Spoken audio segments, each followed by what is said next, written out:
kept pushing on, but then you went too far.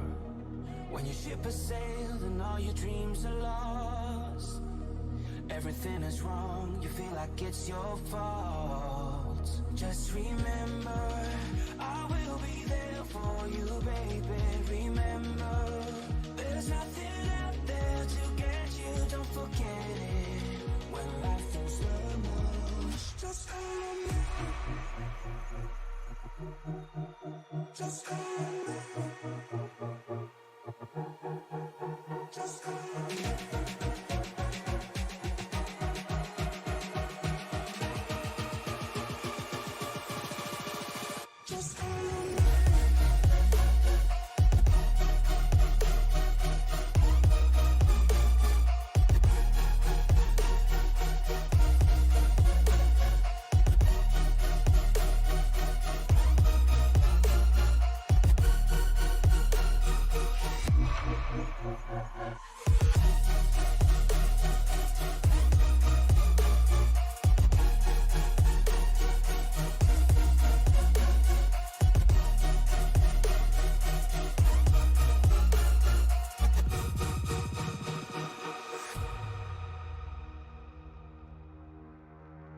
You're stronger now than you ever been. You gotta leave now, it's time to catch the wind. You will climb up high and look through the clouds, and when you're feeling low, I know you'll bounce back. Oh, and just remember, I will be there for you, baby. Remember, there's nothing out there to get you, don't forget it. When life throws lemons, just call on me. Just call on me. Just call on me.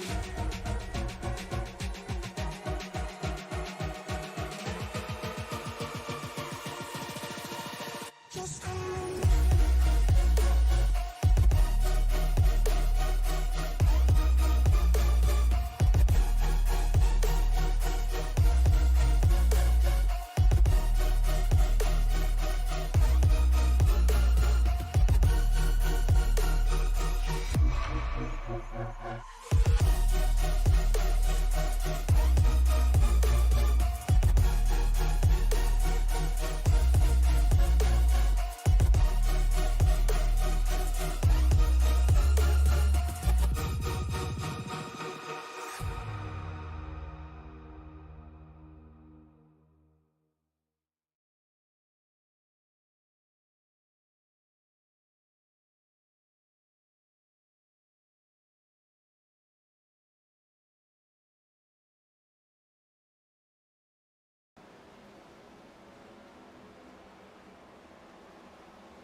The entertainment and difficulty level at Twin Ring Motegi last week was very high, and we keep that level up high as we head for round number 4 of this season, the WJM Motorsports 100 here at Iowa Speedway. Good evening, everybody. My name is Frank Marchese. Thank you very much for making us a part of your evening. Zach Woods, my broadcast partner, will be here momentarily, running a little bit late here this evening. But nevertheless, this is going to be a very challenging race, a very challenging racetrack to get around. This is not the easiest place to get around, just the same way that Twin Ring Motegi last week was very difficult. The difficulty level here, especially on that right front tire, is going to be very, very high. 2 flat corners, well, flat-ish corners. You can make the outside line work here. The inside line is going to be where you're going to want to run to save your tires. Fortunately, a 100-lap race around the Iowa Speedway is certainly going to help these guys as far as being able to save those tires over the long run, knowing you only have to go about 100 laps here tonight. We'll take a look at the championship standings as they sit after Twin Ring Motegi. Maxwell Caldwell winning the race under caution after the caution was thrown during the green-white-checkered attempt last week.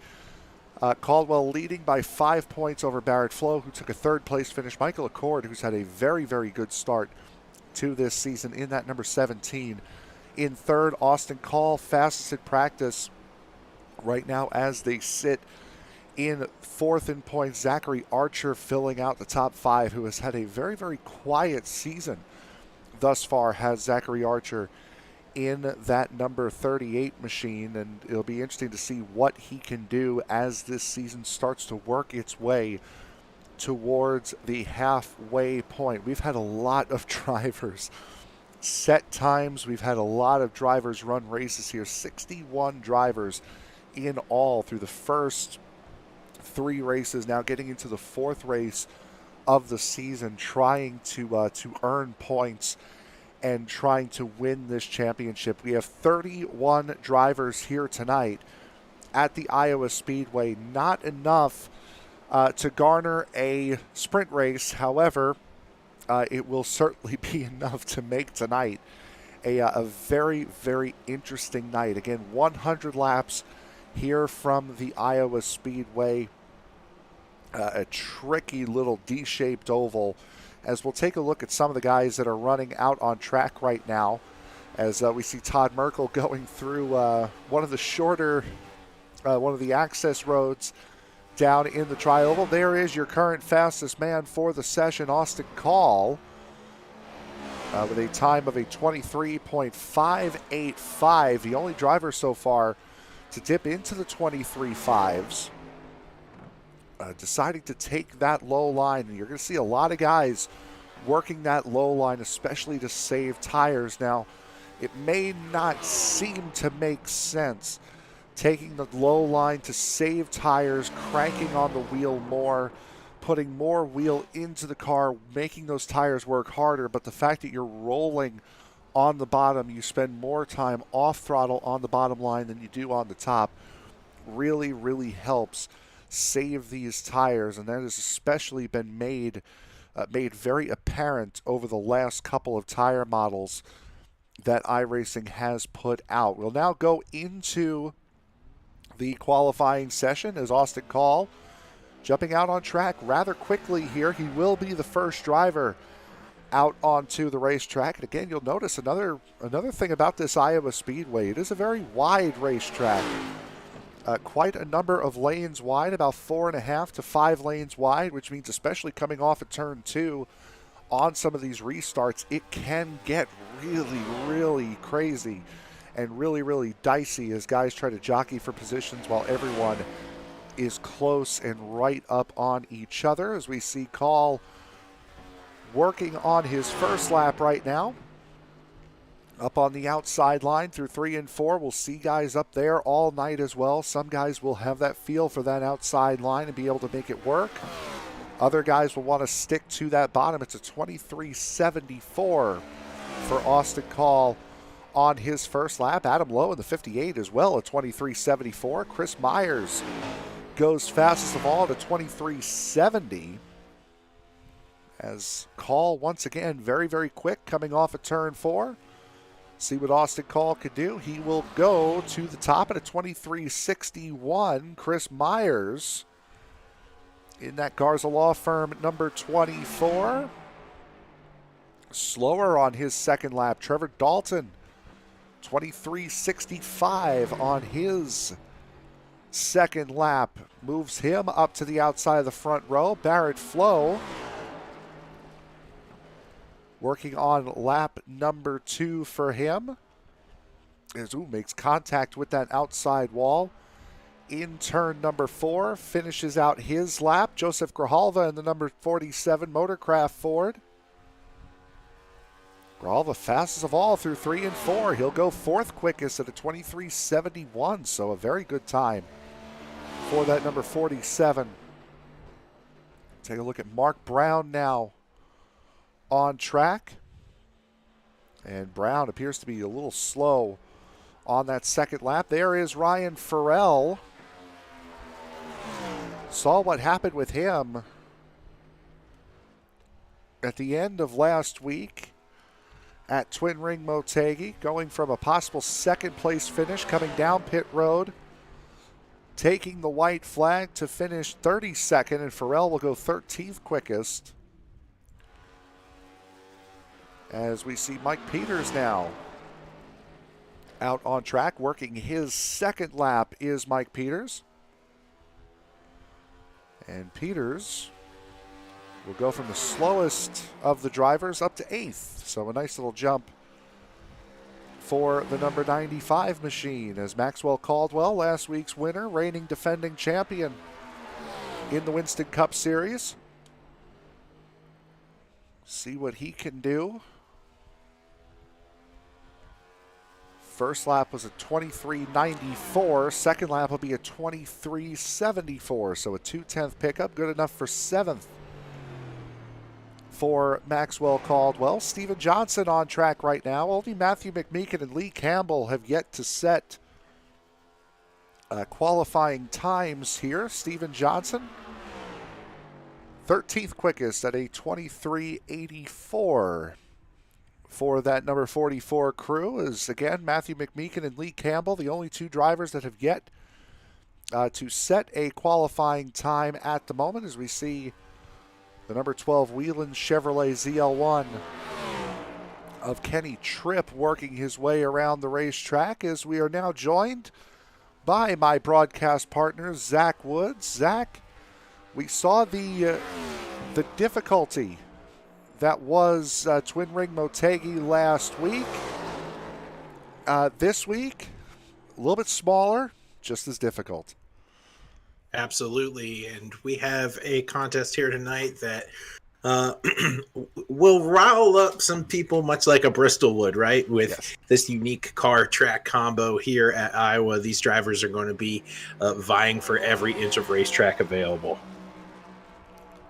Taking a look, there's only two drivers out on track, Kenny Tripp being one of them. Joshua Yarborough here in the 77 is the other one. These two have completed their qualifying times, and with only 5 seconds left in the qualifying session, that will do it here for qualifying. So 29 drivers to qualify, 31 potentially to make up the grid here for tonight's race, as we will now take a look at that grid here for tonight's race. Austin Call with a time of 23.611 taking the pole. Trevor Dalton will sit to his outside on the front row. Chris Myers and Joseph Grijalva will make up row number 2, with Barrett Flowe and Adam Lowe in row number 3. Maxwell Caldwell and Joshua Dubé in row number 4, with Mike Peters and Chris Vanderplatz in row number 5. Row 6 will see Scott Benedicts and Eric Schaus, that was it. Steven Johnson and Michael Accord will make up row number 7, with Todd Merkel and Ryan Farrell in row number 8. Row 9 will see Kenny Tripp and Joshua Yarborough, with Jonathan Emerson and Justin Sorrell rounding out the top 20 in row number 10. Mark Brown and Derek Gilray will make up row number 11. Andrew McKenzie and Larry McKenzie sitting side by side in row number 12. Row 13 will go to Michael Matta and Justin Lewis. Matt Metler and Tommy Carignan will make up row 14. Row 15 will see Eric Peterson and Matthew McMeekin. Lee Campbell will sit by himself on row number 16. McMeekin and Campbell starting via their iRating here tonight. Weather conditions here for tonight's race, just about at 8 o'clock p.m. in sim time.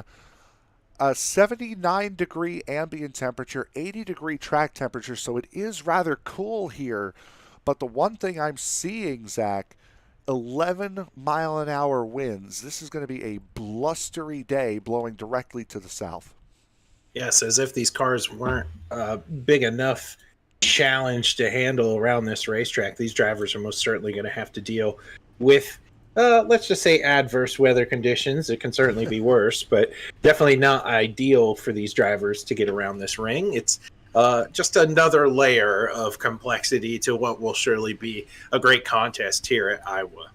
Yep, absolutely. As we start working on getting guys up onto the grid, Barrett Flowe, Maxwell Caldwell, Eric Schaus, Steven Johnson, a lot of guys on the inside line that have yet to grid up here. Todd Merkel as well, Larry McKenzie, And a couple of guys towards the back of the field, Eric Patterson and Matthew McMeekin, have yet to grid up as we inch closer and closer to that 3-minute grid time timer running out. And if last week at Twin Ring Motegi was anything to go by, wide racetrack, flat racetrack, a lot of guys being able to move around and needing to save that right front tire, wouldn't surprise me to see all the drivers that were up towards the front at Motegi find their way up towards the front here. Yeah, absolutely. This is a driver's racetrack and a driver's car, so you get to have a nice combo between both of these drivers making an effort to preserve their equipment as long as they can. Hopefully we'll get a long green flag run here or two at Iowa. We weren't necessarily privy to see that a ton last week, but perhaps going back to a racing surface that these guys are a little bit more familiar with might provide some longer green flag runs, and we'll get to see, like you said, those drivers who are talented enough to preserve their equipment rise to the top. It's preserving their equipment and also being able to be fast while preserving that equipment. That's always the name of the game here as we see these guys trotting along down the back straightaway, getting set for what will be 100 laps here at Iowa. This has the potential to be a very, very fast race here tonight as we are getting set to go. The Ford Mustang pace car about to make the turn down pit road. Or actually, never mind. We're doing 2 pace laps here at Iowa tonight. Go figure. I was ready to go, man. Yeah, of course. You're going to get excited for this race, so might as well get another lap to prepare ourselves here. That or another lap to psych yourself out, because that's another thing that these pace laps could do. It gives you just one more chance to think about how this restart could possibly go. Is the driver behind me going to try to dive bomb? Sometimes it's nice to have that one less opportunity to think about stuff like that. Yeah, and these drivers most certainly are going to be on the edge of their seats trying to maneuver as kindly as we can early on. We're going to talk about movers and shakers here. Restarts are so critical to get everything you can at this racetrack. So it's going to be interesting who's going to be the aggressor and who's going to be willing to give here early on as SCL takes on Iowa. They're going to round out turn 4 here. And Frank, we're ready to go racing. Yep, here we go. 100 laps from the Iowa Speedway. We are green as Austin Call getting away on that inside line. Trevor Dalton sticking to the high line again. That outside line will work. There is progressive banking here at Iowa, but again, it's a heavier strain on the tire wear. Yeah, absolutely. And these drivers are going to be vying for that low line. I think early on in the run, you have to preserve your tires somehow as the front 4. 5 we're single file here as these laps are going to go by pretty quickly if this thing stays green. Ooh, that's the 58 of Adam Lowe with a big slide and into the wall hard. Go both himself and the 10, the 17 of Michael Accord getting caught up in it as well. Couple of hard hits early and some fast repairs early as well.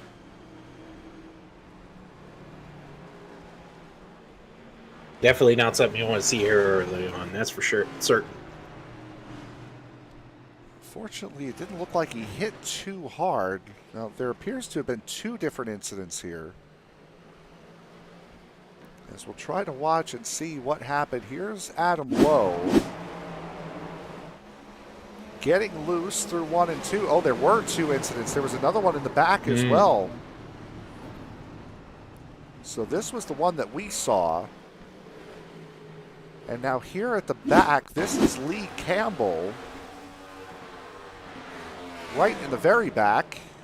Oh, getting caught up in, oh, yep, getting caught up in one. That's Ryan Farrell in there.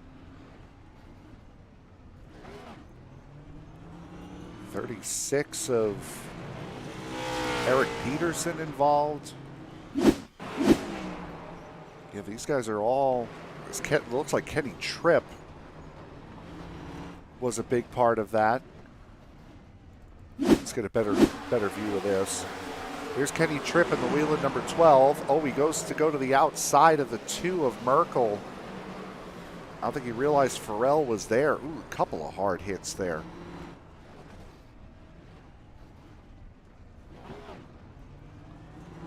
Yeah, and your only hope at a track like Iowa is that you find a rhythm early. And these drivers are going to try to figure out, again, who's the aggressor and who actually can maneuver around this place without wiggling out of the corner or getting loose on exits. So it's going to be a feeling out process early on for these drivers. On board with Kenny Tripp. Let's take a look on board with Larry McKenzie here.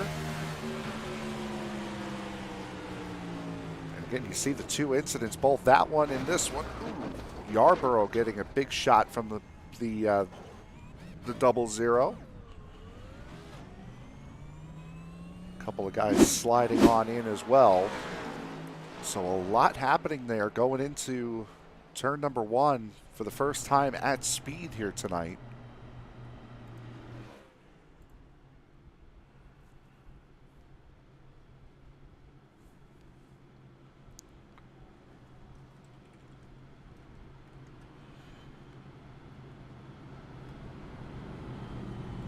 As we are under caution again for the first time here this evening.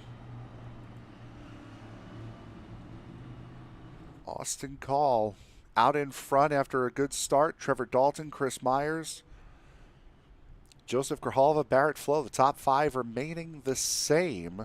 One of the biggest movers on that restart, Justin Lewis in the 07, up from 26th to 15th for that team.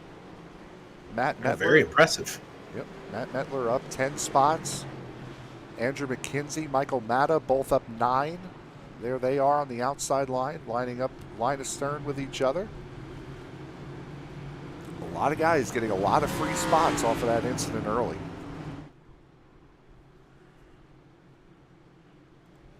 But up front, we remain the same. There's a lot of the familiar faces that we're used to seeing here.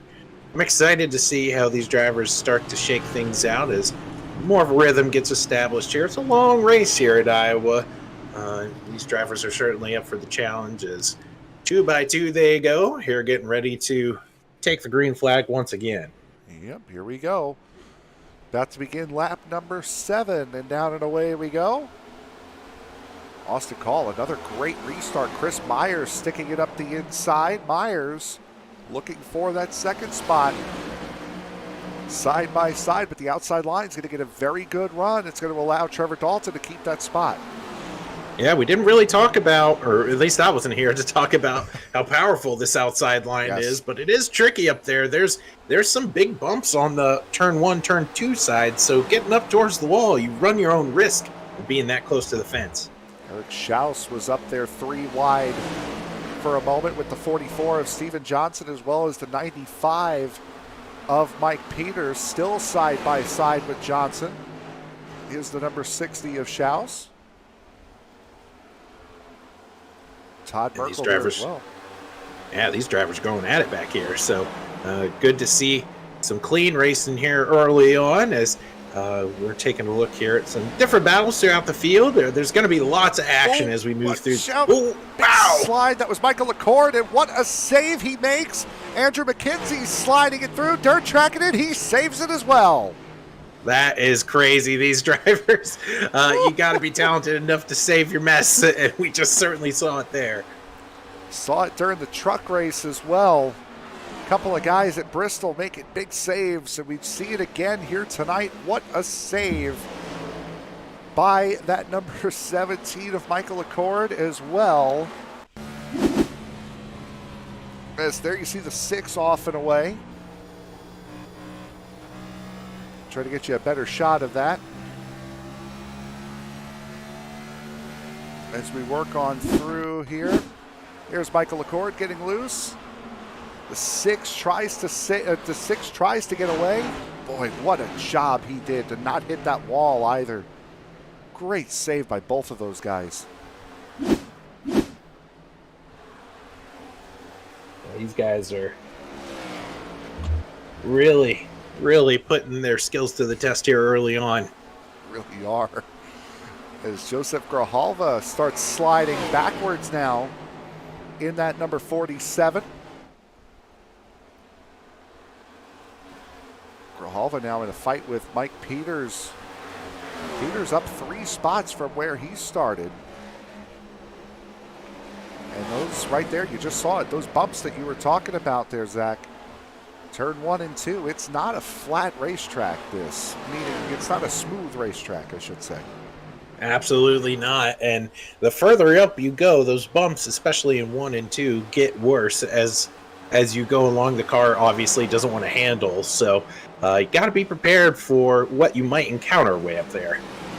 Bit of a wiggle there from Mike Peters and Joshua Dubé, almost getting collected. There goes Peters down to the inside line. May have gotten a push from that 25. They were really close with each other. As here continuing up through the field, Justin Lewis plus 17 spots already tonight. Up into the top 10, battling with Eric Schaus in that 07. Yeah, these guys are really duking it out back here. Great battling throughout the field, but we're treated to some great action here early on. Lap 15, we're clicking away right now. Absolutely. One of the drivers that we saw wrecked earlier on, that is the 40 of Ryan Farrell. Accident apart. Oh, a part of that first incident, Michael Matta. Wow. Yikes. Clipping, I believe it was Matt Metler. It was. Adam Lowe getting involved in it as well.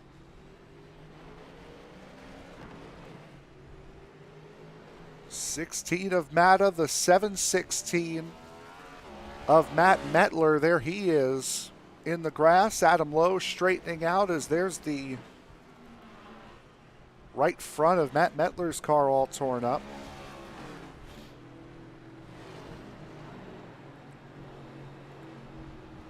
So we'll see what happened there between those two. It's just off our line of vision. Coming through turns 3 and 4. That's Matta on the outside, and well, it looks like it looked like Metler just came sliding right across the nose. Yeah, and this is where we talk about trying to find drivers that kind of know the balance of their car early on. We have to be aware of who's still trying to feel it out, who got that productive practice session in, and who still might be struggling. So it looks like Matt's struggling with some of the balance issues of the car. Derek Gilray catching a little piece of that as well. We'll see how Adam Lowe got turned around here. So we see them coming off of turn number 4. There's Derek Gilray in the 46. 36 catches apiece, and as does the 58 of Lowe.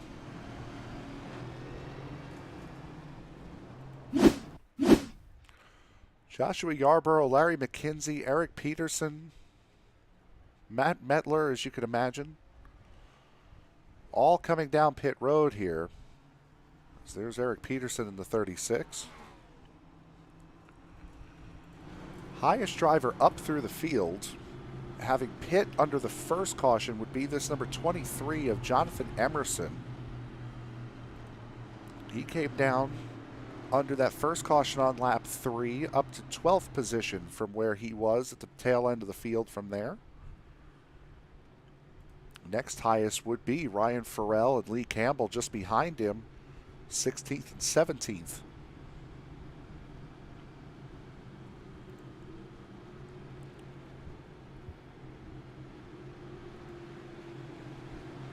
So working caution number 2 here this evening.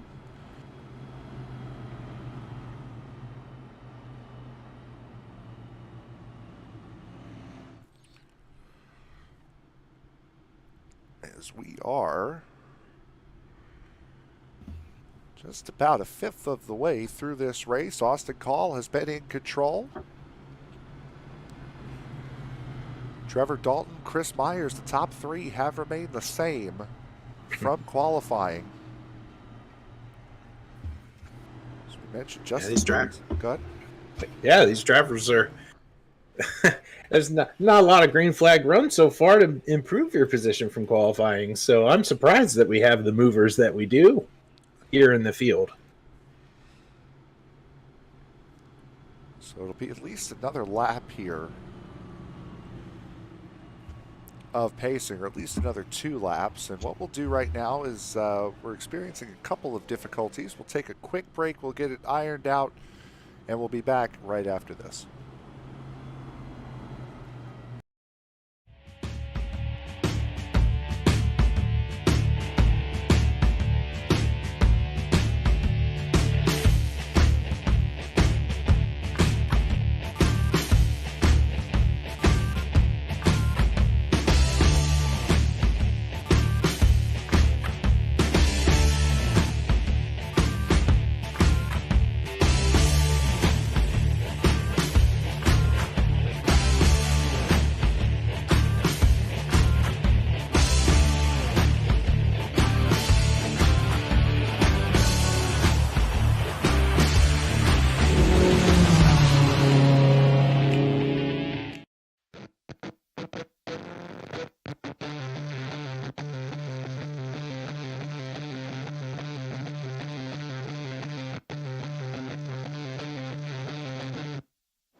Going back to green flag racing, Austin Call gets a good jump once again. So does Chris Myers, trying to work that inside line, get that number 24 back around Trevor Dalton. Dalton, though, with a very good run. He will once again maintain the position, but it's not clear as Barrett Flowe goes right on into the wall going into turn 3. He had help from the 25. Yes, and we got the 25 in it. I believe that 47 machine, Joseph Gerholva, he was sideways at one point. Yes, it is that Motorcraft 47. I'd have no idea how he saved it. He was looking towards the inside fence last I saw him, but most certainly a big dust up here involving some heavy hitters. Take a look and see. This is coming out of turn 2 onto the back straightaway, and yep, oh my goodness. Yep, and that is Grijalva going sideways. Heavy damage that 92 car. Wow. So we'll try to jump on board here with Joshua Dubé and the number 25. Here he is. See where the contact is made. Right there. It doesn't take much after that. Man, look at Gerholva. I'm so impressed. Oh, wow. You see what happened after all that? I did not. We'll jump on board here with Gerholva for this. There's not many places for Gerholva to go. There's Eric Schaus to put him sideways. Yes. Yeah, look at what happens to Schaus here. Ooh, he just he turned hard into the fence. Too.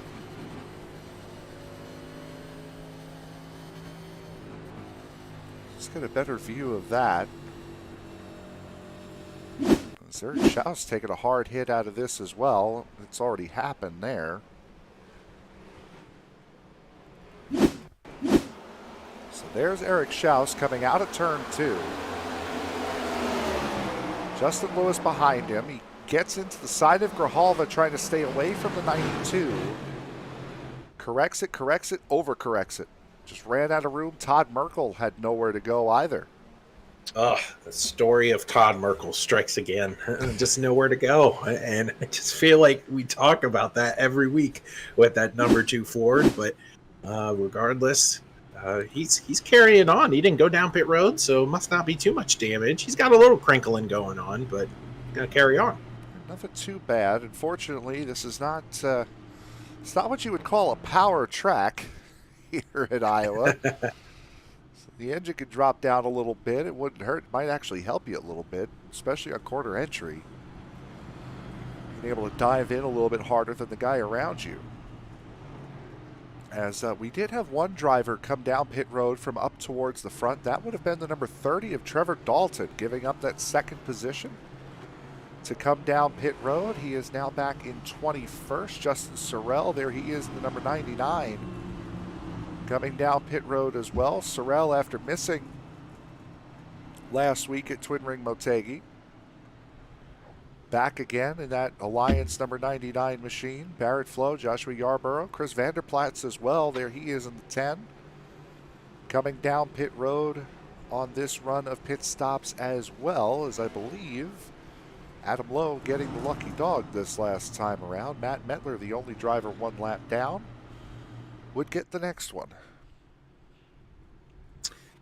Yeah, so certainly some heavy hitters back deep in this field. I mean, the last, what, Frank, probably 6 drivers are all pretty heavy hitters, the ones that are on the lead lap anyway. So now you have to be patient. You got to walk through the field as gingerly as possible, because as what has already been shown through the first quarter of this race, an incident can happen anywhere. It can happen up front or towards the back of the field. Chris Vanderplatz, this has been kind of an off year. He was up around the top 10 every single week last season, as well as his teammate Devin Ray. Those were 2 guys that you can count on being in the top 10. This season has not turned out that way for Vanderplatz. He's found it very difficult to be able to make strides forward. Sometimes it's just how it happens. Same drivers, same cars, same tracks, just completely different results. Nothing you did different, just it's not clicking this time around. Yeah, somebody's got to finish back there, right? So, unfortunately, it's been him more times than not, and hopefully he can turn around here at Iowa and get back to being up front. But 2 by 2 with a couple guys that we see up front quite often. It's Austin Call and Chris Myers going to take the green here, going to lap 28 of 100. And Call gets a great jump out here in his Liquid Death number 18 Toyota. Speaking of Devin Ray, just saw him in the chat. How's it going, Devin? As Joshua Dubé looking to the inside of Chris Myers. Myers now in the spot that Trevor Dalton was in over the last couple of restarts, and that number 24 able to hang it around the outside line, able to keep that spot. Joseph Grijalva sliding back up in front of Justin Lewis to keep that outside line momentum going. As, boy, Myers looked like he was going to go to the inside and then changed his mind once he got down to the corner. You got to wonder how good the handling is on that 47 machine after he was sliding on that last incident. Maybe those tires are a little scuffed up for him. He's got to mind his P's and Q's, especially out there on the outside. Yep, on corner exit, that's where it's going to bite you. So Grijalva going to have to manage his equipment. Maxwell Caldwell diving to the bottom of the number 25 and keeping it down on that line. Caldwell moving his way up through the field. He's only up 3 spots from where he started, but he hasn't had too many opportunities to try to make some passes, trying to force another one. They're 3 wide, contact between the 07 and the 47. Yes, that's Justin Lewis in the outside wall. Can you believe it? That 07 is 21 spots up on his starting position tonight. He is charging through the field, mostly because of others' misfortune, but that 07 is quick. Yeah, he's flying. That first incident got him a couple of spots, but boy, he has driven his way up through the field the rest of the way. Here is Austin Call battling in close quarters with Chris Myers. Myers working that inside line, tries to get the big dive into the corner, having to go over the little bump. Pushing out, almost 3 wide coming out of turn 2. Call holds on. I thought they were going to be 3 wide, Frank, exiting the corner. But they all save it and continue forward here. What a battle we got going on right now. A shot we got there off the back of Austin Call. Watching Chris Myers as he runs the middle lane, now goes down to the bottom. Joshua Dubé there in the number 25 Hooters machine. Boy, and look at the run that the 09 just got, the 07, pardon me, just got. Justin Lewis marching forward. Now to the bottom.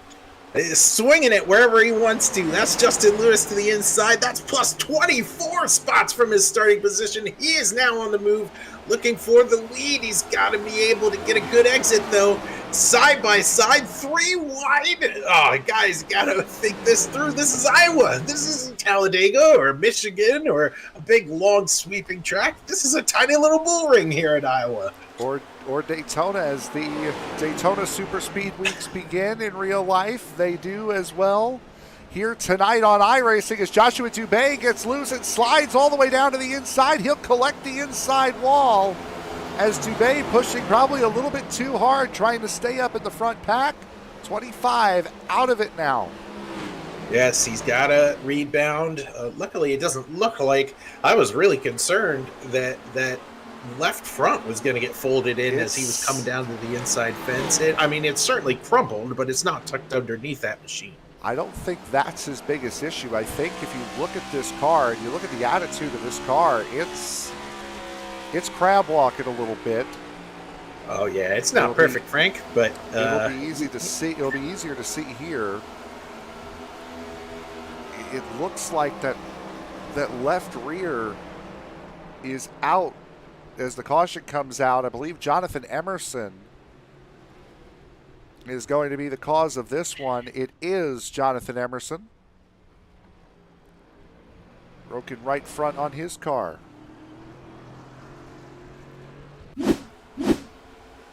Battling with Mike Peters. Yeah, so this is inside. Yeah, wow.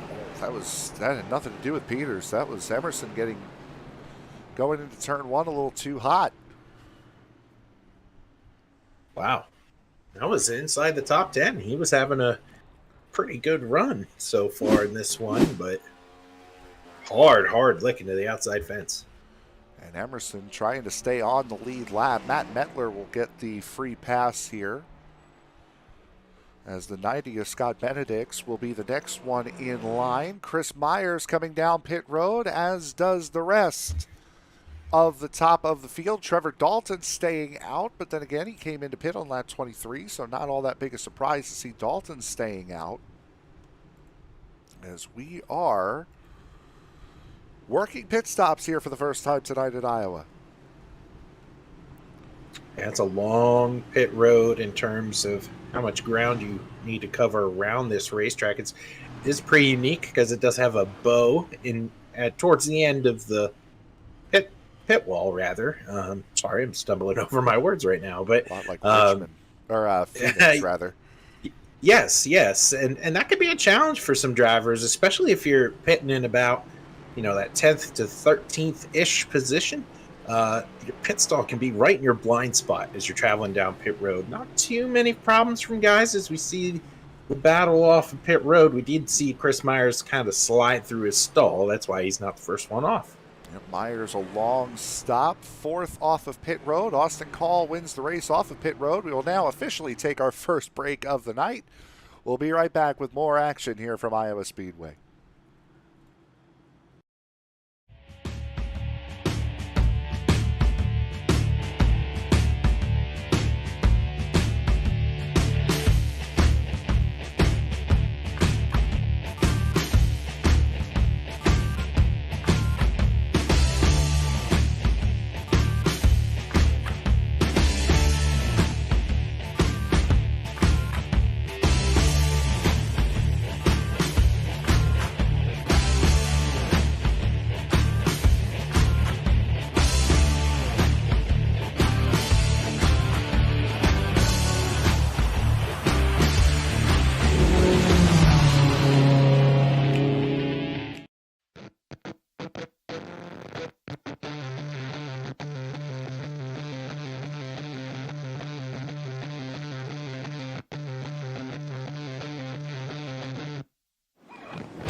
Tonight's broadcast of the WJM Motorsports 100 is brought to you by WJM Motorsports.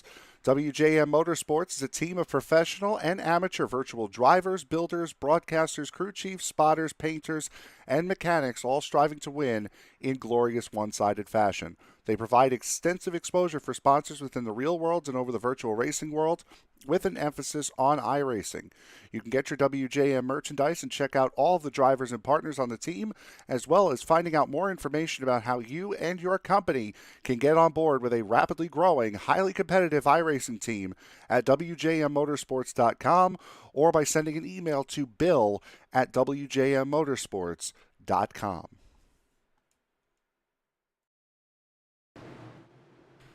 About ready to go back to green flag racing here at Iowa Speedway. A great restart by Trevor Dalton leaves Barrett Flowe and company in the dust. Dalton, Flowe, Peterson, Schaus, and Sorrell, your current top five. Trevor Dalton trying to do something we haven't seen anybody really do this race, is run away from the field, get away from the chaos. It'll be hard to do with Barrett Flowe hunting him down. A great restart there by Maxwell Caldwell, getting to the bottom, getting around Austin Call. The first of the drivers who came down pit road now is, three wide. Justin Sorrell, the 07 of Lewis, the 24 of Chris Myers there. Yeah, we've seen that 07. He's very quick. He just needs an opportunity as the 36 machine. We got to see him restart up front. That's Eric Peterson struggling up there on that high line. Well, look at this in front of you. What do you do? What do you do in that case? You just be as patient as humanly possible. These drivers are trying to maneuver the best they can on these chaotic restarts, and it makes it even more chaotic because there's different tire strategies going on now as there is a caution out. Yep, caution is out. It does appear to be the 99 of Justin Sorrell. There he is around. There's another car down there as well. It looks to be Lee Campbell in the 014. Around backwards, Matthew McMeekin in that Bush number 041 collected as well. See what happened with Sorrell. So on the outside, that silver car on the outside, just too hot in turn one. We just saw Jonathan Emerson do that. And then that's the 014 coming in of Lee Campbell. Trying to stay away, trying to stay off of the 99 on the outside.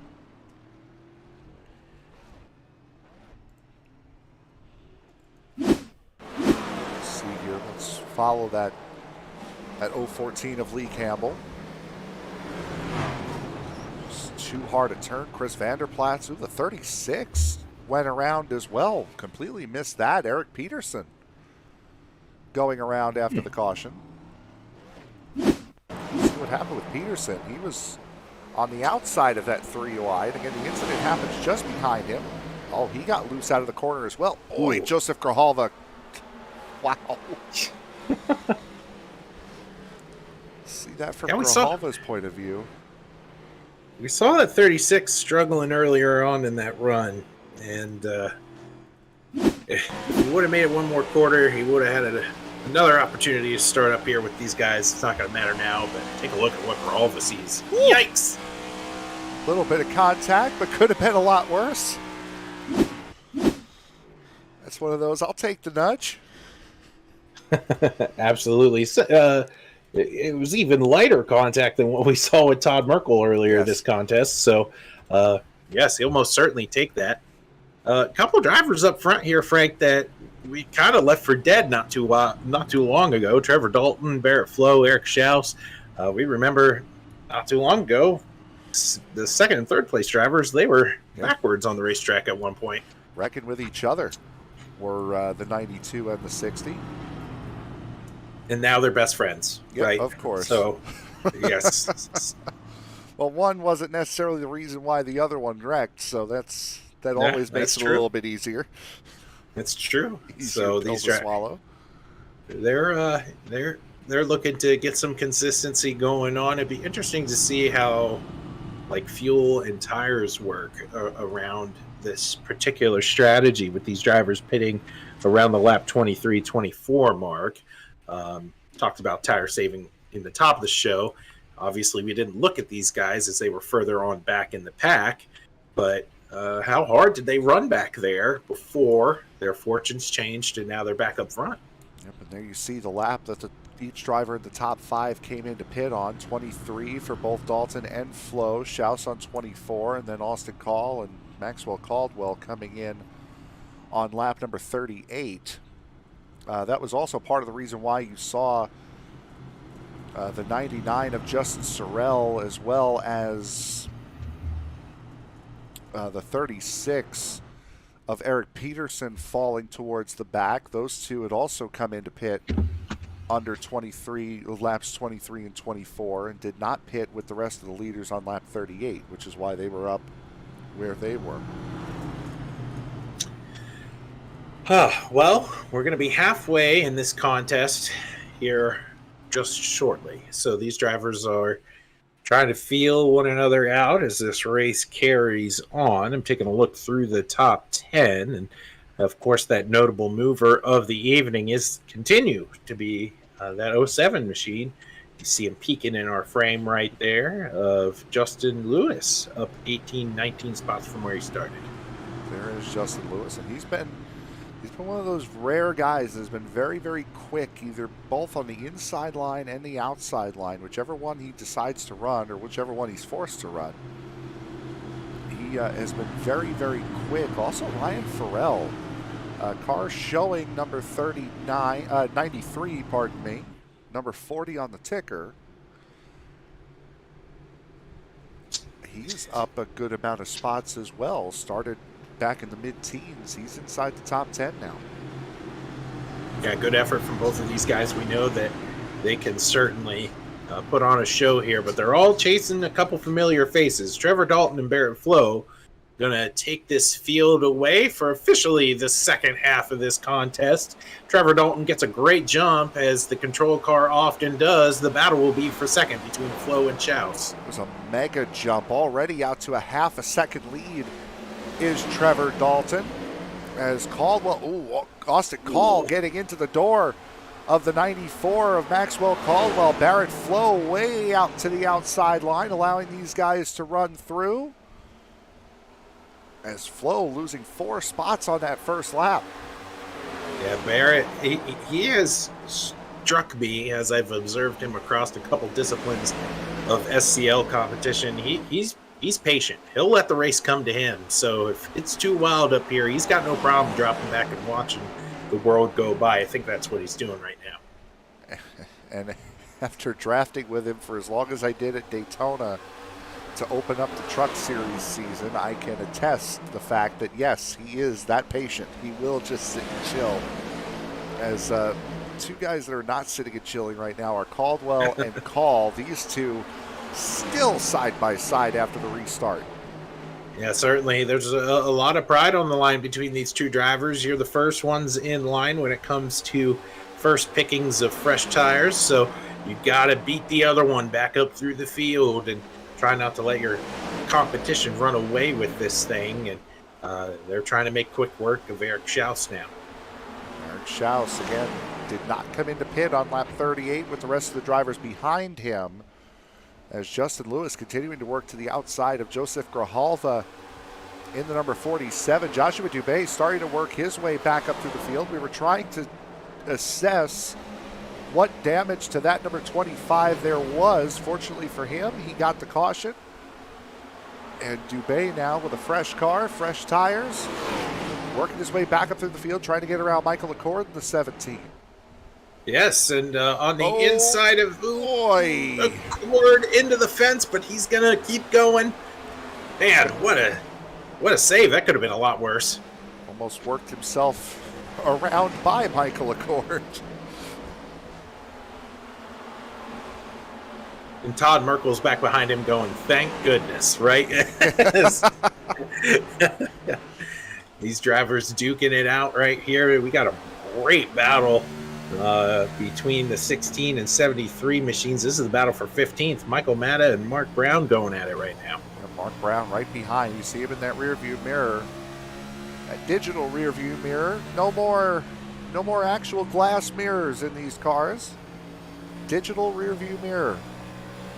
Rear view shuts off when the car shuts off, as Michael Matta on that outside line, able to defend against that number 73. Gets a good run towards the 23 of Jonathan Emerson, as we ride on board here with the battle for 15th.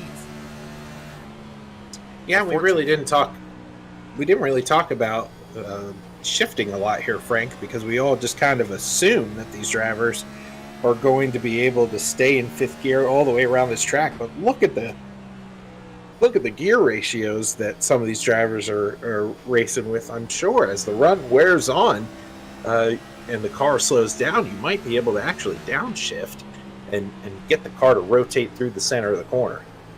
Boy, didn't get the car to rotate through the center of the corner there, did Michael Matta. Now looking back to the inside of Mark Brown, going into turn one, and Matta will take the spot. He won't be able to clear the 73 just yet, but he will take the spot. As we look back up towards the front of the field, Maxwell Caldwell in a duel with Joseph Grijalva. Austin Call has taken over the race lead. Justin Lewis to the inside of Trevor Dalton for second. Yeah, remember we talked about the 94 versus the 18 working their way up through the field. Oh, there's Grijalva. It's the 40 machine as well as Farrell, both in the outside fence. Farrell really had a snap of oversteers. I think there's more incidents here. Yep, that's Justin Sorrell in the 99, Barrett Flowe in the 92 around as well. Barrett Flowe, talked about him backing through the field.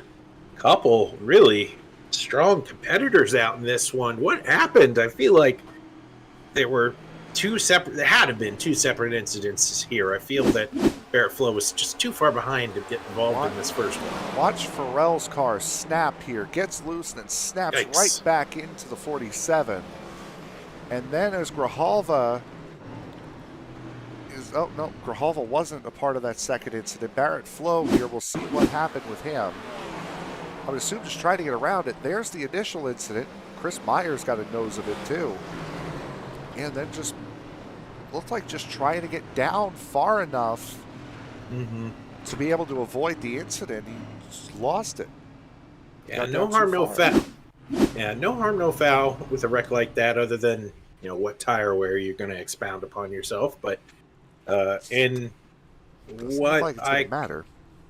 Yeah, what I can say is a bit of a surprising move, I would say right now. These drivers are going down pit road once again. We have a couple guys staying out, so we're going to cover them here in just a moment, but it'll be Austin Call leading them down.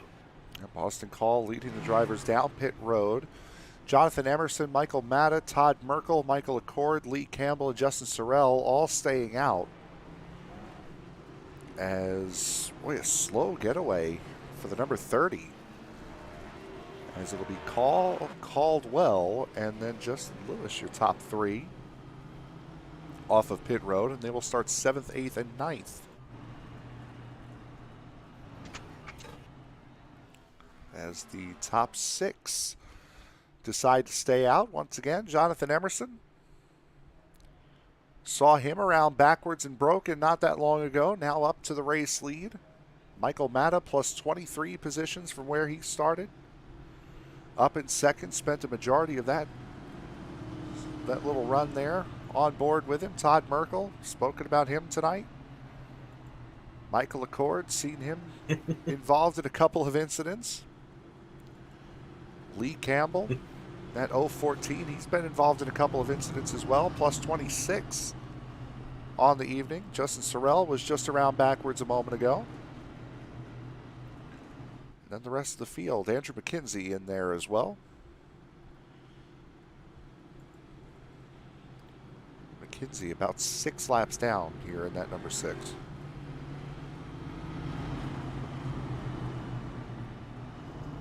Isn't that crazy? All these drivers that you just thumbed through here, Frank. We've noted they've been in trouble. Yep. Fairly for some of them just recently, and now they've taken matters into their own hands, saying, "I don't want to be in the back anymore. I would rather be up front." And we've talked about already that that's not necessarily safe either. So these drivers still have to maneuver these cars around this track in a smart way. Be interesting to see how tires fare with some of these guys, because even within the first top 6, Frank, there's a split between some strategy. So definitely going to be paying attention to comers and goers on this run. Now, we seem to have it happen so often here in this series. I'll try it out, and then I'll report back my findings as the official series for all 3 levels of these NASCAR stock cars head to Daytona. So trucks, Xfinity, and Cup are all at Daytona this week, of course, for the Daytona 500. We see it happen more often than not in this series that a driver crashes, and then about 5 or 6 laps later, he's up in the lead. I will intentionally crash at Daytona, and I will tell you whether or not I found myself up in the lead. I doubt it, but it'll be worth a shot. Yeah, you'll never know if you don't try, Frank. Exactly right. So I will report my findings next week at Charlotte. Yes, our science, we're branching out. We're becoming scientists. And so we want to be able to experiment well the findings we see in this league elsewhere, just so the curious minds on YouTube are answered. So thank you for doing the Lord's work out there tonight, Frank, taking that on and being our guinea pig for Daytona week. On tonight's episode of Factor Cap, as Jonathan Emerson will lead them down here for this restart. Emerson and Matta, 1 and 2. There goes Emerson. There goes the rest of the field. Green flag back in the air. Look at the jump that Todd Merkel got on that bottom line. Yes, absolutely. And you got to be managing your own race if you're these front 6 or so drivers. As 23 washes up the hill. There's Merkel. He's taking everything he can right now. Todd Merkel banging doors for 3rd place. Not sure if Todd Merkel knew that Michael Accord had gotten into the middle of those 2. Boy, he found out quickly as Michael Matta now going for the race lead on that outside line. There goes Michael Accord once again shooting through the middle. Yes, Matta we saw deep in the field not too long ago battling for 15th, and he takes an old school diamond approach into some of these corners. He goes really high and then muscles the car down low in the middle of the corner. You can see back behind him, that's a hornet's nest back there for 3rd. Yeah, it is. His guys on fresh tires trying to work their way through guys that haven't. Boy, that was a big shunt there from the 99. Justin Sorrell once again just snapped dead right. Boy, oh boy. Once again, we see issues with this 99 machine. That could have been a lot worse, Frank. He was, again, he was up towards the front, and that certainly could have been a lot worse. Look at how many cars are right here. There was the, boy, oh boy. Caught one of the bumps, and it must have thrown the car sideways. And it sent him straight into that outside wall. Something I could appreciate as a driver when I take a look at that wreck is that his foot, he hit the wall, right? And his foot stayed in the gas through the wreck. He didn't want to wash down the track here. Look at him trying to get towards that outside wall. He knows if he washes down, he's going to collect more drivers. Good on Sorrell to get out of the way. Derek Gilray was the last of those drivers to get out. As we see Scott Benedict's on track, and the reason why we're highlighting him is what I just saw on his back bumper. We'll jump on board with Justin Sorrell here for a moment. That MAV TV, boy oh boy, if you've got nothing to do midday and you want to watch some obscure racing, obscure but great racing, boy, MAV TV is your destination. Especially now with the NASCAR season starting with the ARCA East and West Series.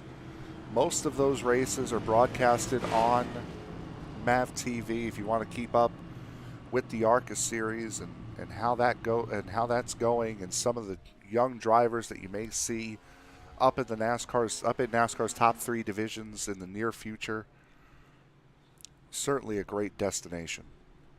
Absolutely. It's like looking into a crystal ball, being able to see the future a little bit with some of those future stars in the ARCA series. You tend to know who has the backing in those series, and they're up front quite often. But it's also nice to latch yourself on to some of the underdogs in the ARCA series as well, and really root them on. Doesn't get much better than this week, right, at Daytona, where a lot of those drivers are fulfilling lifelong dreams this weekend, being able to race out on a big track like that. Got to watch Ty Gibbs versus Corey Haim on a regular basis, watching those ARCA races last season. And of course, with Ty Gibbs being up in the Cup Series, Corey Haim should be there soon. It'll be very interesting to see what the next crop of youngsters coming up to NASCAR's top 3 divisions will bring to the table, as we see Michael Matta out in the race lead right now. Again, thanks to pitch strategy is why he is where he is. But as you had mentioned, the restarts that Trevor Dalton was getting, about a half a second gap going into turn 1, that gap very, very quickly disappeared. So you can get as good a restart as you want. You're not going to have that lead for too long.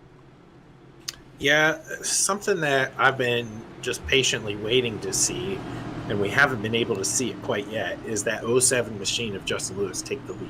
I really think he's got the car underneath him to drive away from this field. He is electric right now at Iowa, and just circumstances are keeping him from the lead, but that might change now. Like I said, last caution, we've got a bigger racetrack to work with next week as we head to Charlotte Motor Speedway. What a fun night will be had at Charlotte for the Cisco Moon 600, as the Cisco car out in front leading this race. We are about 3/4 distance gone, just short of it. Michael Matta out in front. I tell you what, Matta played some mind games on that front row there. Almost got that 23 to jump and then sped away really quickly. That's going to play into the hands of the 18 of Austin Call and Justin Lewis back here as they look to pounce on the 23 of Emerson. Yeah, but Emerson's not giving that spot up all that easily. Last came in on lap 38. So he's got about 25 lap older tires than the drivers on the inside, but it just goes to show how good that outside line is around here, that he's able to hold on as he catches that outside wall. Austin Call, Justin Lewis, get around. Maxwell Caldwell to his inside now. Yes, you got to be careful, though. If you're on older tires and hugging the fence, look at that. It just tattoos the outside wall. You got to be careful, right? If you're going to go up there, you got to go up there early on in the run. Utilize. Wow. Big save there by Steven Johnson in the 44. Got really loose. And now there goes some more cars. It's the 47 of Grijalva, the 17 of Accord. I think Emerson is up in the wall. He is. Again, it's that combination of what Emerson was doing, right? You're on old tires, and your car's only going to rotate up top, but as we've mentioned, there's lots of bumps up there. There's not a ton of grip up there. If you get up too high, you're bound to take that hard snap that we've been seeing all night long, and we might see it again here. Yep, he did. Eric Schaus caught a hard hit, too. Yeah, Schaus did that all by himself. See what happened with Michael Accord. There's Accord getting loose. Oh, Accord got loose, and Schaus ended up collecting. Getting collected by the 17.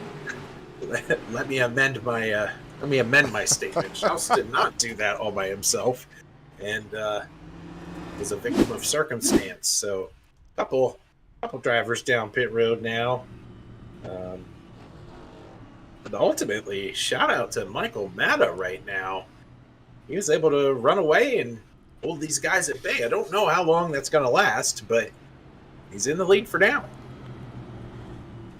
Also certainly helped that Michael Matta had the buffer of a car that was on the same tires as he was on that last restart between himself and Austin Call and Justin Lewis. He's not going to have that buffer this time. So he will be under direct fire very, very quickly from the rest of this group, as there goes Andrew McKenzie around to get one of his multiple laps back. McKenzie, Is it crazy? Go ahead. Isn't it crazy? We talked about Michael Matta being a lap down at one point in this race, right? We talked about him getting the lucky dog at some point, and here he is leading. He's on a different strategy, of course, but just goes to show at a track like Iowa, you can be a lap down or multiple laps down and still have a chance. Matthew McMeekin, Ryan Farrell, Eric Peterson, and Kenny Tripp all out of this race, and I believe in the not-so-distant future you can add Jonathan Emerson to that list, as we saw him need to use his fast repair earlier on this evening. Chris Vanderplaat's coming down pit road. 4 tires and fuel for the number 10. I don't hate this call by Vanderplaats. He's been sort of mired back into the mid-teens, rather, most of this race. And so why not do something different? Go down pit road, hedge your bets, and see if you can make up some ground. Todd Merkel, Barrett Flowe, and Michael Accord also coming down pit road on this round of stops. Joseph Grijalva faked as though he was going to come in. I believe we're coming to 1 to go here. Nope, we're going to go around again.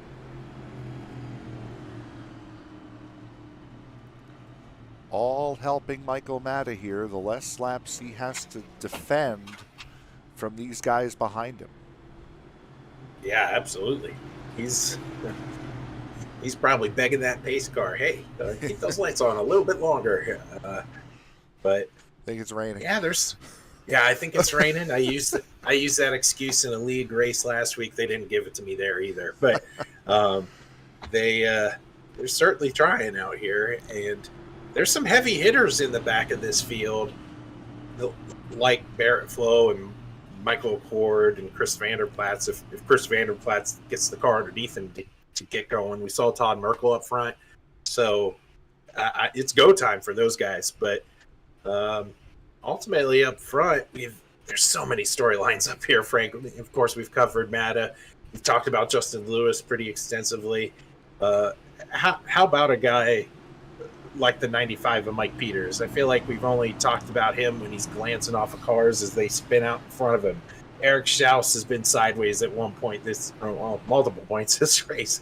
Joshua Dube, we kind of left for dead a while ago. He's hanging back here in the top 10. Lots of great storylines going on right now. Absolutely. Mark Brown up here as well. Adam Lowe back in the top 10 after spinning on lap 2. Getting involved in the very next incident as well. So Adam Lowe, he's been a lap down too. Back in the top 10. Started in 6th. A great story for that 58 tonight. I love SCL. It always gives us great storylines, and we're certainly going to have our fill with them here with 20 laps to go, Frank. They're going to be side by side going to the line, and it's Michael Matta trying to play mind games with Austin Call. It did not work, as Austin Call got a lot better at jump than the guy on the outside the last restart. As there goes Austin Call on the high side, and Austin Call back out to the front. Not quite. Matta gets the dive on the inside line, but the momentum on the outside line goes to the number 18. Yeah, he's got to play with the air on the outside if he wants to defend it, but Matta is going to just be patient, hang around on the bottom, see what happens. It's the 18 to the front, Austin Call, but look who's back in third, trying to get that momentum on the high side as Chris Myers tags the fence coming out of 2. Justin Lewis trying to get that run on the high line. Oh, big wiggle for Michael Matta that collects Maxwell Caldwell. A couple of really hard hits there. Multiple big heavy hitters in it. It's Schaus. We have the 73 machine of Mark Brown. Trevor Dalton's in it. Mike Peters is also in it. I saw him sideways at one point in this thing. There he is. Oh, my goodness. Was one restart too much on that old set of tires, it would appear, for the 16 of Michael Matta.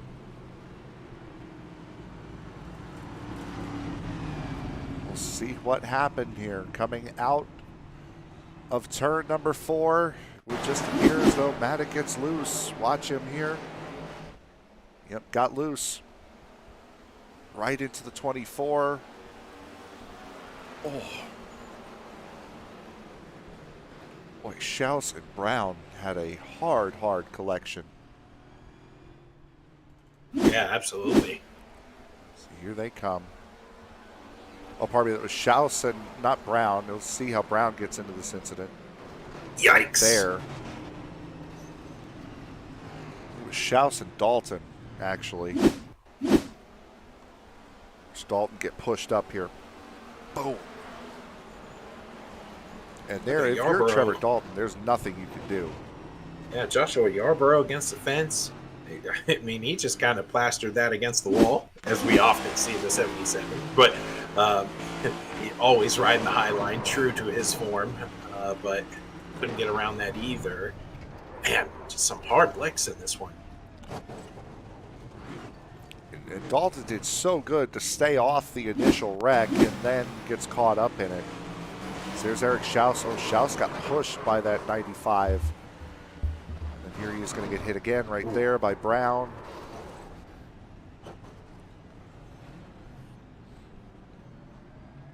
Those are the wrecks you don't want your force feedback being too high Yeah. on. Where? Especially with direct drive. So we're going to rack them up here again. That'll bump back some of these drivers we just got done covering. Mike Peters, of course, back on the racetrack. He is P20 as it stands. Mark Brown, 21st. Then Matta back there in 23rd. They're all chasing that 18 machine, Frank. We've seen him be strong in this one, but there are some heavy hitters right behind him. Spoken a lot about drivers that have made big moves in this race. How about Matt Mettler? Up into P7, plus 20 on the night, and then 716 having a very good run. Lee Campbell, pardon me, in the 014, plus 20, up in 11th. Now, Tommy Carignan in the 216. Haven't spoken about him really at all tonight. Plus 14 in 14th position. There's a lot of newcomers up here. Yeah. And also, you like that call of the late pit stop for Chris Vanderplatz up to P13, freshest tires in the field. Highest up absolutely. as well. Absolutely. So often we've been talking about commentators' curse and whatnot, but is this the night? Is this the night, Frank, we reverse the curse and Vanderplatz gets his way up through the field? We'll have to see. And like you said, there are certainly new drivers up here. Figured the only time I've seen the 216 car was there was a random part in this race where we were covering somebody else, and I just happened to see that Ally Chevrolet against the fence. He saved it and carried on, and that's been the extent of Tommy's evening. So if that's all you got to write home about right now, then you're doing pretty good.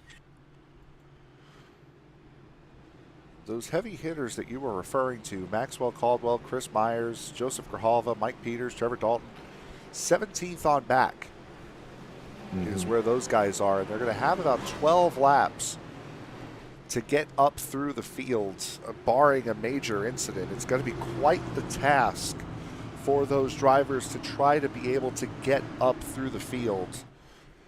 So it's looking like it's going to be Austin Call, Justin Lewis, Joshua Dubé, and again, Adam Lowe. Third place after that melee on lap 2. Well, we're going to rack them up here and get going. Once again, they're going to take the line with 12 laps to go. It's that familiar Toyota of Austin Call in the Liquid Death Camry. And on his outside, the man who's been trying to climb the summit to get the lead, it's Justin Lewis. And they're off and away here at Iowa. Good start there from Austin Call. Justin Lewis still on that outside, but clear. Adam Lowe side by side with Joshua Dubé in the number 25. Boy, close racing all the way through this field as guys in the back really trying to work their way through. 4 wide in some places here.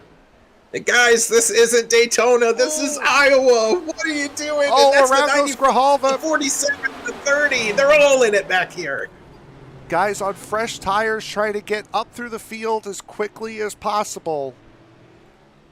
Wait, Derek Gilray might have been the smartest one of all. He was way down on the inside letting these guys go. Oh, my goodness. Woo.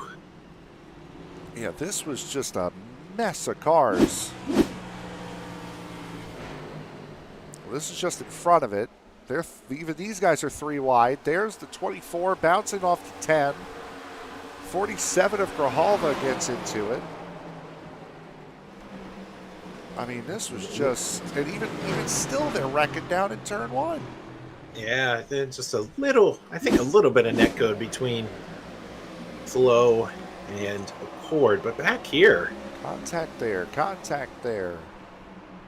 At the 00. He goes, I'm going to go through the grass. Yeah, we'll just, I don't mind. We'll clean the grill off, we'll be good. But, yeah, that's Grijalva getting loose, collecting a couple guys, and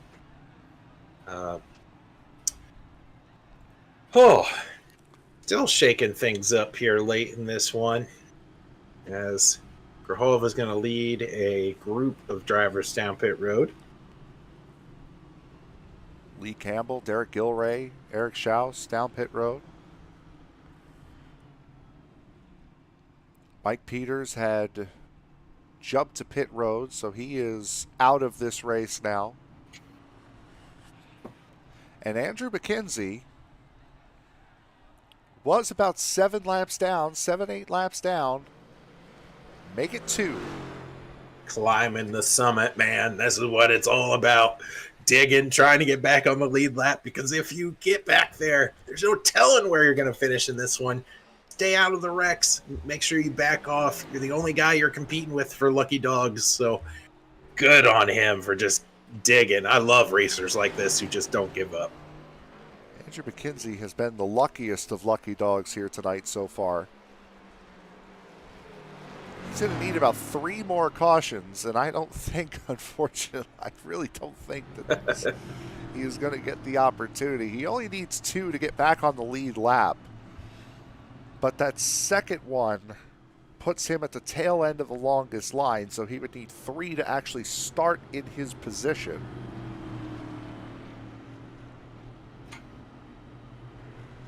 And with about 5 laps to go when this race gets green, I don't think there's enough time.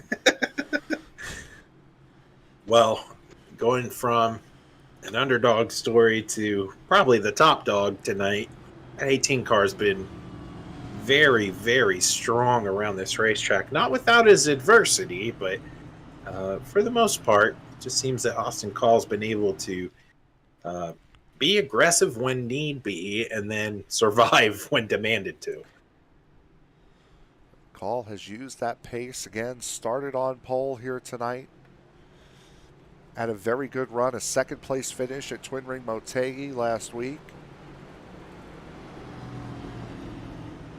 Joshua Dubé, another driver, had a very good run. Justin Lewis, solid at Motegi last week. Similar types of racetracks, we have to preserve the right front tire. You're seeing a lot of the same guys up here at the front. And that's something we had mentioned right at the top of the broadcast. I want to just take a brief moment and take a look at row 3 with me, Frank. Look at these 2 drivers sitting 5th and 6th. Steven Johnson and Joshua Yarborough, who we saw in the fence a couple cautions ago. What? Man, I can't get over some of the names we're seeing up front right now. Like I said, I will conduct the test, and I will let you know.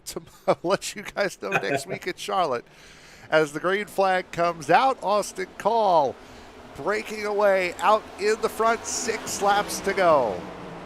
And Cole got a great restart there. The strength of the 07 really comes in a couple laps into the run. He wants this to stay green, get back into a rhythm. The battle is now raging for 3rd. Yep, Adam Lowe on the outside trying to get around Joshua Dubé in the 25.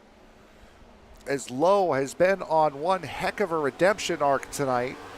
As look behind these guys, 3 Yikes. wide, fanned out all over the show. This is crazy. We're looking at Chris Vanderplat's right now, and he's trying to Big keep wiggle. it off the fence. Oh, unfortunately not. And they're going to keep it straight, but Vanderplat certainly is going to be dealing with handling issues now. Michael Accord on the outside of Barrett Flowe. Matt Mettler starting to fall back into the hands of these guys. Fastest lap of the race so far for the 44 of Steven Johnson. Where did the 44 come from? He's trying to battle his way back up through. Off of this restart, we have a group of drivers right now fighting for second. It's a 4-car jostle. Joshua Dubé and Joshua Yarborough battling side by side for the 4th position. Dubé in the 25 on the bottom. Ooh, Justin Sorrell hard into the outside wall. Keeps it straight though. Dove into turn 1 way too hard. Boy, Carignan getting very close. Almost 4 wide for a second there. Caution now comes out as that was Dubé. Some drama up front, and that's the 25 machine. He was climbing the mountain. He was trying to claw his way back from an early incident. And unfortunately, Joshua Dubé's luck runs out here. Ooh. Ooh, caught a little bit of the 58. 58 got loose off the corner. Ooh, Michael Accord catching a piece of it, as does Todd Merkel. Todd Merkel, no. Nowhere to go for Todd Merkel. And, more drama playing out here. It's a 25 hobbling his way.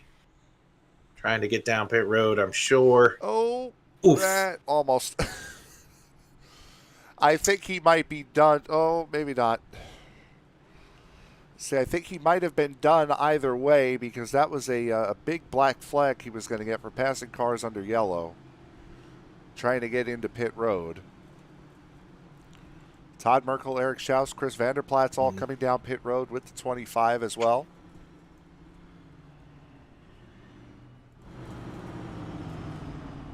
Boy, what a duel this is going to set out for our 2nd consecutive week of green-white-checkered running. And look who's coming around the outside.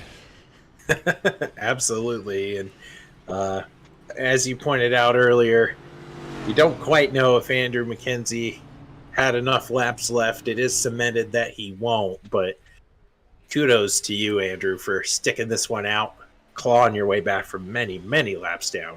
Yeah, but he will finish 1 lap down. Will Andrew McKenzie.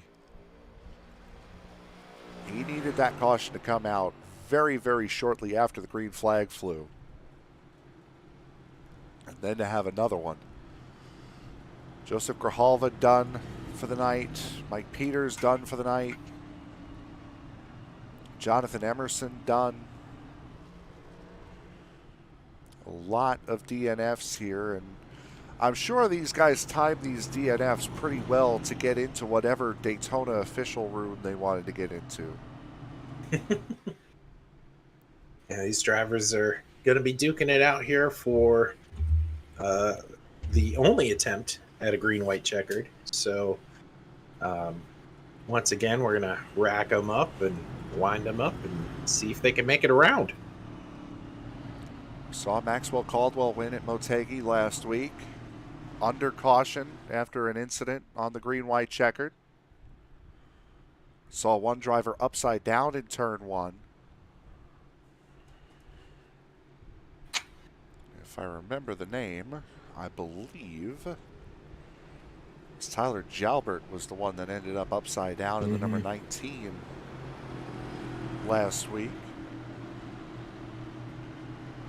As we get set to line them up for the final time here tonight, it's either going to end under green or it's going to end under caution. Austin Call, Justin Lewis, your front row. Adam Lowe, Joshua Yarborough, row number 2. This will be a crucial, crucial restart. You don't know how many more corners you got left until this race is over. Yeah, absolutely. Call, be the pole sitter, going to try to go point to point tonight and start well, finished where he started. Meanwhile, you have the opposite story for Justin Lewis, plus 24, where he started tonight. We're going to wind him up and try to get this green-white checkered going, and it's going to be Austin Call rolling away. Lewis not quite to his quarter panel, but they're going to dive it down here to 1. Let's see what happens. Austin Call getting away free and clear. Joshua Yarborough flying around that outside line, really putting pressure on Adam Lowe. Lowe sticking to that inside line. 44 of Steven Johnson trying to put Barrett Flowe under pressure. Big push up by Adam Lowe. Joshua Yarborough trying to slide into second at great momentum. Austin Call breaking away. Where did that 77 come from? The king of riding the high line, but they're all chasing the 18 machine. Can he keep it straight going to the checkered flag? Coming through turns 3 and 4. No contest. Austin Call, for the first time this season, coming off of turn number 4, he will win the WJM Motorsports 100 here at Iowa as cars go spinning off behind him. Justin Lewis, Joshua Yarborough, your top 3. What a finish between these drivers. It's always great when a green-white checkered can end under green, and ultimately we got a great show there. What a battle for some of these guys working their way back up through the field. Barrett Flowe finishing 4th. You got Chris Myers 5th. Couple drivers that we didn't quite know if they were going to wind up getting decent finishes. They pull it off tonight. Saw a couple of cars spinning. The 58 of Adam Lowe went spinning sideways, as well as the 44. Those two finished both in the top 10, so they didn't lose too much from that incident. As what we will do now is we will bring in our race winners. Zach Woods, you are in with Austin Call. Austin, you did a great job tonight, starting on the pole, laying down that fast lap, but it did not come easy for you tonight. Seemed like you were a little bit everywhere on this racetrack. Describe your night here at Iowa. Well, that is probably the loosest car we've had all season, by far. Maybe even the loosest I've had in this league, but I guess I figured it out. Obviously, I was fast in practice, fast in qualifying, fast in the race, and yeah. But yeah, it was loose. Austin, towards the end there, we had caution after caution after caution, and you kept a cool head about yourself and kept starting first on these restarts with a guy like Justin Lewis, who, man, clawed his way through the field extensively tonight. How much pressure is it to have a guy like that on your outside multiple times towards the end of this race? Well, it's always stressful. I said we were in a Discord together, and I was like, "You're the one person that scares me in this field." And yeah, he is very, very fast. I'm just glad I was able to pull away from him on every restart, so he never got to my bumper. Absolutely, and you guys seem to work it out well here tonight. If you take a look forward into your schedule next week, and Frank, correct me if I'm wrong, but next week you're at Charlotte, and so you guys are heading to a much different track discipline. What do you think about that racetrack? I love Charlotte. I mean, I'm not as good in the cup car as I am in the truck, but I'll always try to just do my best there. It's one of my favorite tracks on the schedule, so I think I can come out with a solid top 10, top 5 type thing. All right, awesome. Well, Austin, I'm going to leave this time up for you for thank you, sponsors, and shout-outs. Well, I obviously don't really have any sponsors, but I want to thank my parents for letting me do this. Obviously, as I say in like every interview, I run like 6 nights a week or something. So obviously I don't see them as much at night, especially after school every day. My grandma's watching today. I want to say hi to her. Hello. Yeah, and obviously everybody in my Discord, especially Justin, Maxwell, Todd's in there, Mike Peters, Michael Accord, I think Eric Schaus, and a whole bunch of, obviously Justin Lewis too. They're always a big help with especially pit strategy and all that type of stuff. Yeah, and so yeah, I think. All right. Well, you certainly had quite a number of people rooting you on tonight. Go enjoy this win here at Iowa at Austin. Thank you. All right, we are now going to be joined by our second place finisher, Justin Lewis. And Justin, boy, your car looked really fast here tonight, getting up through the field. Unfortunately, you never had the chance to lead.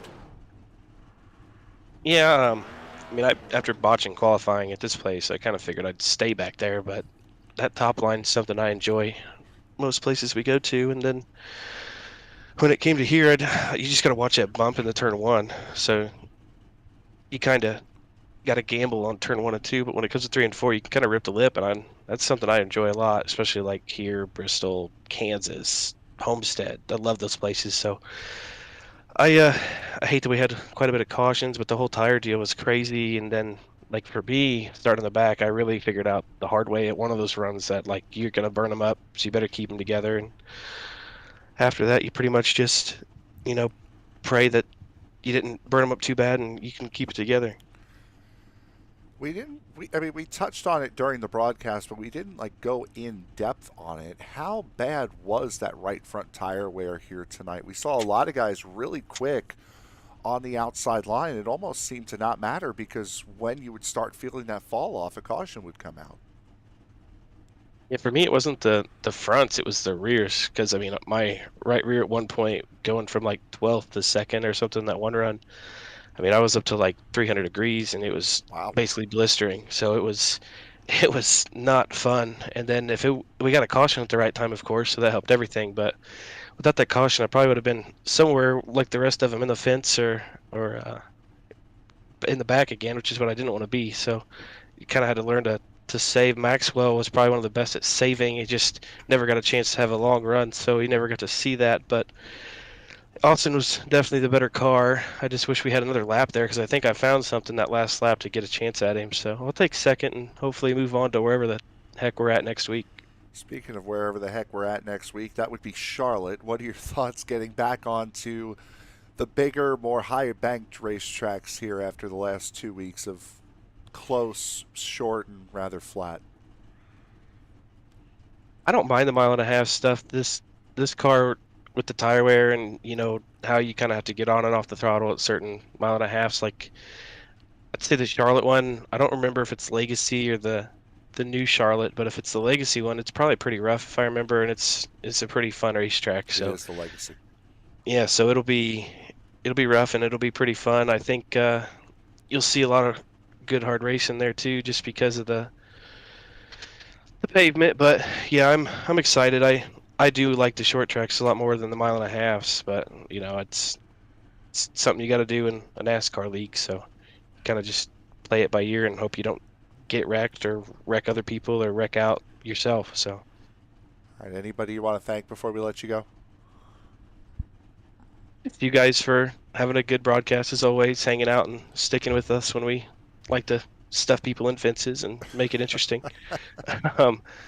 And then the guys that run the league, they do a good job. It's a good group of guys. Just this setup was rough, even on the best of us. I think early in this race, Maxwell about fenced it off of that too, with like 4 other people that are usually pretty content on being good together. But I had my moments there where I thought I was going to fence it a time or two for sure. But just it's a good group. It's tracks and the way tires work here and the surface.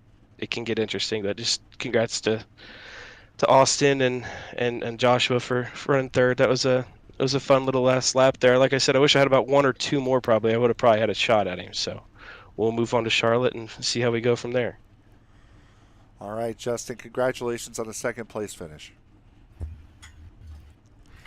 And that will now leave us with our third place finisher. Zach, you're with Joshua Yarborough. Hey, Joshua, I have dubbed you the king of the high line over these last few weeks here at SCL competition. It seems like every time I see you on the screen, you're right next to the wall, and you certainly found something up there at the end of this one. Describe your night here at Iowa. Where to begin? I think I got caught up in the first 2 or 3 wrecks there, trying to stay on that high side, hoping more people are washed down, but wasn't meant to be. The high line really started to come in on turns 3 and 4. That's where you could really get a good hold of it. 1 and 2, it was a death sentence if you attempted it with that bump that's in there. I can't tell you how many times in practice and even in the official race, I think they did 2 weeks ago here, I spun out trying to do my best Kyle Larson impersonation. Well, towards the end of this thing, we started to see your 77 machine really work your way towards the front. It's some different strategy, and the cards are falling into your lap. Did you feel that towards the end? I mean, you were starting the third row back at some point. Did you feel like, hey, I could wind up getting a podium or a really good finish if I just keep my nose clean? When I restarted fifth, I knew I could definitely probably maintain fifth, maybe go for fourth, but I knew if I wanted to get a podium or even higher, I'd have to go for that top line, which thankfully that restart, it worked out that way. Yeah, and so we're moving on from this track and taking a look forward into your schedule. We're going to go to Charlotte next week, and as a guy that likes to rip the high line and keep the car wound up, that's certainly a track that you can try and get away with that. What are your feelings about Charlotte? I actually haven't raced Charlotte too much, just a couple times with this league and occasionally on the official races because it's one of the free tracks, but there's such a high car count, it's usually hard to get a decent official race in for practice. Well, good luck in your practice, I guess, perhaps this week for a racetrack that might be a little new for you in terms of this car and track combo. But do you have any thank yous, sponsors, or shout outs you want to hand it over to tonight? Yes, I have a couple shout outs. First off, I'd like to thank Brandon Dollar for making this paint scheme I'm running today. I had it commissioned a while back, finally got it, and couldn't be more than happy to park it on the podium for its first appearance in the SCL League. He also did all the other paint schemes you see me running. I also want to give a shout out to my wife for sitting there watching and putting up with me shouting at some of this stuff. I'd like to thank my friends Ryan and Philip McMurray, Mike Ducharme, and Eric Bennett for watching at home as well. And the newest to the shout out list, Ronnie, my uncle, who just started trying to get into iRacing, and I hope to see him in this league soon. All right, awesome. Well, go and enjoy your podium finish tonight, Joshua. You sure earned it. Will do. You have a good evening. Yep. So a fun and entertaining night here at Iowa Speedway comes to a close, and I think a lot of these guys are going to be very, very happy that we have the bigger stuff coming back starting next week. We go to Charlotte, and then we get a little bit smaller, go to Dover, then Chicagoland, Talladega, and Homestead before we get shorter again. So the bigger stuff is coming, and I know a lot of guys are happy about it. Yeah, absolutely. Get some breathing room here for the next couple of weeks and be able to spread out and actually race at tracks that are supposed to go 3 and 4 wide, as we got to see tonight at Iowa. That was not on my bingo card, but we certainly got to see it. And these drivers survived, let's just say, these last 2 weeks. But regardless, they did put on a great show, and we hope that everybody out there had a great time watching. And we certainly did get to see it. We saw it a lot here tonight, as we'll now take a look at the final results here for tonight's race. Austin Call taking over the race win, his first of this season. Justin Lewis, Joshua Yarborough on the podium. You just heard from those three. Barrett Flowe and Chris Myers rounding out the top 5. Stephen Johnson, Maxwell Caldwell, Michael Accord, Scott Benedicts, who was 2 laps down at one point, coming in, sneaking inside the top 10. Matt Mettler sneaking inside the top 10 as well in the final slot. Trevor Dalton, Tommy Carignan, Justin Sorrell, Michael Matta, and Mark Brown, your top 15. Lee Campbell, Todd Merkel, Chris Vanderplatz, Larry McKenzie, and Derek Gilray, your top 20. Andrew McKenzie, Adam Lowe, Eric Schaus, Joshua Dubé, Joseph Grijalva, Mike Peters, Jonathan Emerson, Matthew McMeekin, Ryan Farrell, Eric Peterson, and Kenny Tripp rounding out the field. Grijalva on down, so 25th on down, did not finish this race here tonight. So for my broadcast partner, Zach Woods, my name is Frank Marchese. Thank you very much for making us a part of your evening. Welcome back to YouTube, by the way. Thank you for enduring our excursion over to Facebook last week, and we will be back here on YouTube next week from the Charlotte Motor Speedway. Good night, everybody.